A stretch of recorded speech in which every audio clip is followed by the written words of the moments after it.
Meži aizņem vairāk kā pusi mūsu valsts teritorijas, tādēļ meža saimniecības un kokapstrādes tradīcijas Latvijā ir ļoti attīstītas. Uzņēmums Piebalgs ir viens no mūsu vērtīgā materiāla apstrādātājiem un virzītājiem. Te top žāvēti, ievēlēti zāģmateriāli, kā arī virpoti un mizoti mietiņi. Uzņēmums šajā vietā jau ir radies padomju laikos, 50. un 60. gados. Sijā Piebalgas kā tādas tika nodibināts pirms 20 gadiem. Vairāk nekā 20 gadiem šajā vietā, bet zaļiešanas tradīcijas tā kā jau ir ļoti senas no padomu laikiem jau.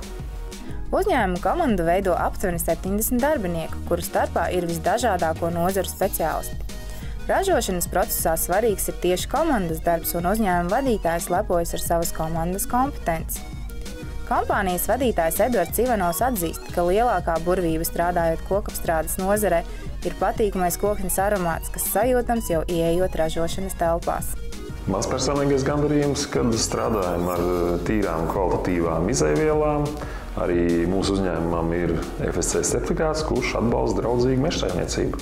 Mūsu darbošanās arī norāda uz to, ka mēs strādājam vidē draudzīgi.